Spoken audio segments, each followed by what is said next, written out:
বাড়ে না কেন এটা কি আপনি জানেন? শুধু আপনার ভুলের কারণেই কিন্তু আপনার ফলোয়ারগুলো বাড়ে না এবং আপনি সঠিক নিয়মে ব্যবহার করতে পারেন না। তো চলুন আমি দেখিয়ে দিচ্ছি। সেই জন্য আপনাকে চলে যেতে হবে যে এখানে দেখছেন যে 11,212 ফলোয়ার দেখছেন আপনারা যদিও, আর এখানে আপনার একটি লক্ষণীয় বিষয় দেখছেন, এখানে কিন্তু নেট ফলোয়ার দেখাচ্ছে 11,212 এই উপরে যেটা রয়েছে। তারপরে নিচে দেখতে পাচ্ছেন হচ্ছে আপনার নিউ ফলোয়ার যেটা দেখাচ্ছে সেটা হচ্ছে 12,295।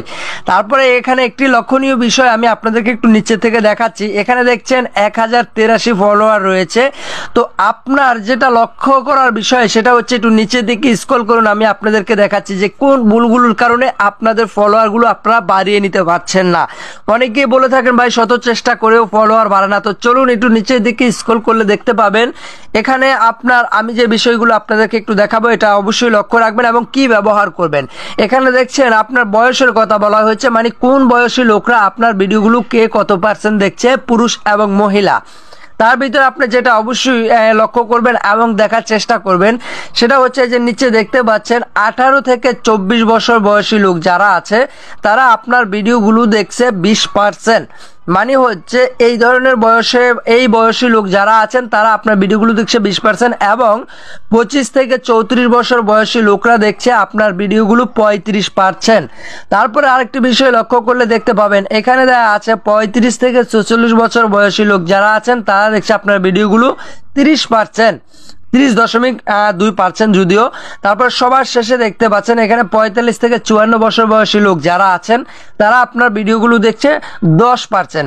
তো আপনি তারপরে যে বিষয়টা আমি আপনাদেরকে সবার শেষে বলবো আপনি কি ব্যবহার করতে হবে। তারপর আপনি একটু একটা কাজ করবেন, এখানে দেখছেন সবচাইতে বেশি হচ্ছে 30%, মানে 35 থেকে 46 বছর বয়সী লোকরা। আচ্ছা, তারপর আপনি যে কাজটি করবেন একটু ডান দিকে স্ক্রল করবেন। ডান দিকে স্ক্রল করার পরে আপনি ঠিক এরকম একটি অপশন দেখবেন। এখানে আপনি যে বিষয়টি লক্ষ্য করবেন এখানে লেখা আছে টপ কান্ট্রি নামে যে অপশনটি রয়েছে, জাস্ট এখানে ক্লিক করবেন। এখানে একটা বিষয় দেখতে পাচ্ছেন এখানে বাংলাদেশ দেওয়া আছে আপনার 8.6, তারপর হচ্ছে ইন্ডিয়াতে আপনার 2.7 এবং সৌদি আরব, তারপর হচ্ছে মালয়েশিয়া। মানে এখানে আপনার ভিডিওগুলো সবচাইতে বেশি দেখছে ইন্ডিয়া এবং বাংলাদেশ। তো তারপর আপনি যে কাজটি করবেন এখানে যে বিষয়টি রয়েছে আপনি একটু ডান দিকে স্ক্রল করবেন। ডান দিকে স্ক্রল করার পরে দেখতে পাচ্ছেন এখানে টপ সিটি নামে একটি অপশন রয়েছে। এখানে দেখতে পাচ্ছেন ঢাকা ডিভিশনে আপনার লোকগুলো কত পার্সেন্ট দেখছে বাংলাদেশে, এবং কক্সবাজার কত পার্সেন্ট বা সিলেট, তারপর হচ্ছে আপনার কলকাতা বা ইন্ডিয়া, তারপর সবগুলো দেশের কথা এখানে কিন্তু বলা আছে। আপনি সি অলে ক্লিক করে দেখতে পাবেন। তো আপনার যেটা করণীয় আপনি হ্যাশট্যাগ ব্যবহার করার সময় ঢাকা ব্যবহার করতে পারেন, কলকাতা ব্যবহার করতে পারেন, তারপরে হচ্ছে আপনার এই বাংলাদেশ ব্যবহার করতে পারেন, সবার শেষে গ্রুপ হ্যাশট্যাগুলো ব্যবহার করতে পারেন। তখন কিন্তু আপনাদের ফলোয়ারগুলো অটোমেটিক বাড়বে, কেননা আপনি এই সমস্ত হ্যাশট্যাগুলো ব্যবহার করার সবচাইতে প্রয়োজন আগে। কারণ হচ্ছে আপনার ভিডিওগুলো যে ধরনের লোক দেখছেন এবং যে দেশে দেখছেন সেই দেশের হ্যাশট্যাগুলোই ব্যবহার করা উচিত।